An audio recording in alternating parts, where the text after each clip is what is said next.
مسیح یسوع کے عظیم و جلیل نام میں آپ کی سلامتی ہو۔ میرا نام پادری پروفیسر ٹونی ولیم ہے۔ داستان کلوری یہ ایک سلسلہ ہے جس میں ہم آپ کے سامنے اس سارے واقعے کو پیش کریں گے جو مسیح خداوند کے ساتھ پیش آیا گتسمنی میں۔ مسیح خداوند گتسمنی میں ہے اور اسے پکڑنے کے لیے 3 پیادے نہیں بھیجے گئے۔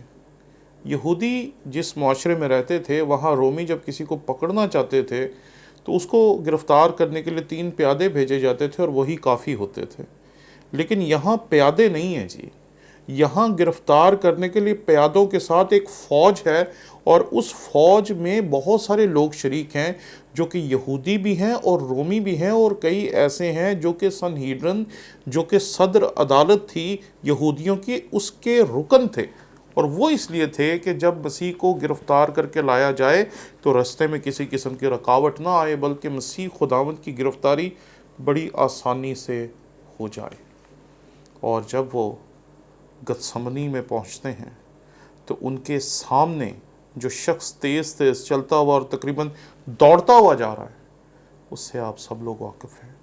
مسیح یسوع کا وہ شاگرد جس پہ مسیح خداوند نے اعتماد کیا اور اسے اپنا سب کچھ جو بھی اس دنیاوی زندگی میں انہیں ہدیہ ہوتا تھا، چندہ ہوتا تھا، وہ تھیلی اس کے پاس رہتی تھی، وہی شخص جس پہ مسیح خداوند نے اپنا اتنا اعتماد دکھایا، وہ شخص بھاگا ہوا آگے آگے جا رہا ہے تاکہ کسی طریقے سے جا کے مسیح خداوند کی نامزدگی کر دے، کسی طریقے سے دکھا دے کہ یہ مسیح ہے۔ اور جب وہ بھاگا بھاگا جاتا ہے تو کئی دفعہ ہم اپنی زندگیوں میں دیکھتے ہیں کہ لوگ کہتے ہیں کہ اس نے کیا گناہ کیا، اس نے تو وہ کیا جو خدا نے اسے کرنے کے لیے اس دنیا میں بھیجا تھا۔ یہ بات یاد رکھیں کہ اس نے جو بھی کام کیا اس نے اپنی آزاد مرضی کے ساتھ کیا، اسے خدا نے روبوٹ کی طرح استعمال نہیں کیا۔ اس کے پیچھے گروہ ہے جس میں رومی سپاہی بھی شامل ہیں اور جس میں یہودی لوگ بھی شامل ہیں۔ یہودی سپاہی جو تھے وہ زیادہ تر ہیکل کے امور کے لیے رکھے جاتے تھے اور ان کے پاس بہت کم اختیار تھے، ان کے پاس لاٹھیاں تھیں۔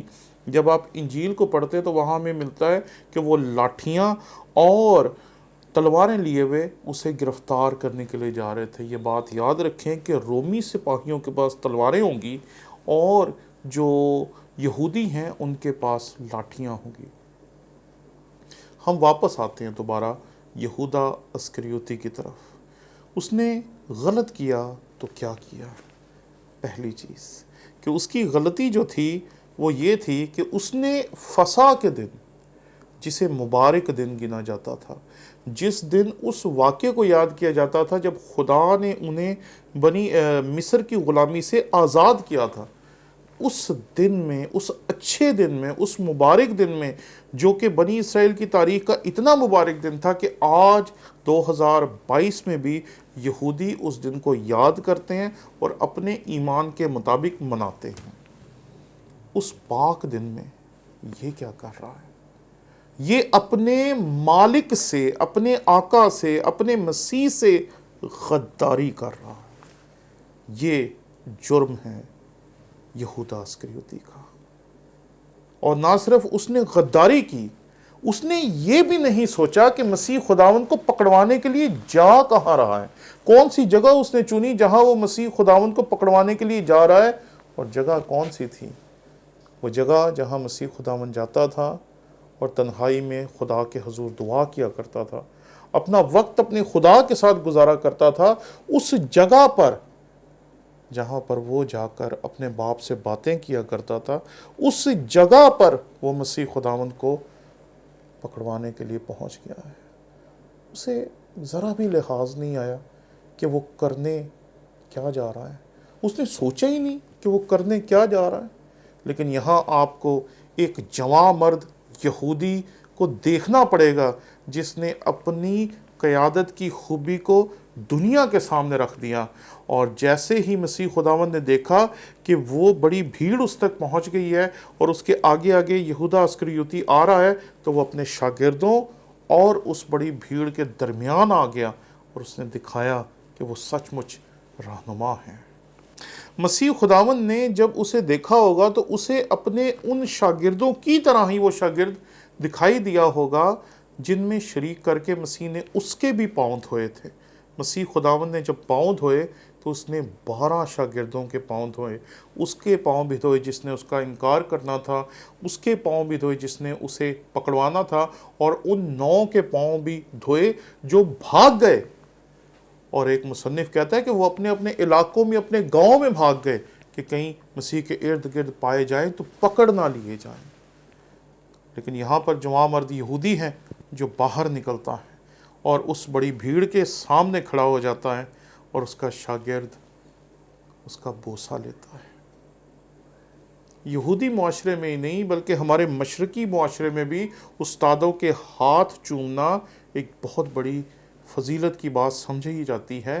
ابھی آج سے 20-25 سال پہلے تک، بلکہ ہمارے دور میں بھی بہت دفعہ ایسا ہوتا ہے کہ استادوں کے ہاتھ چومے جاتے ہیں۔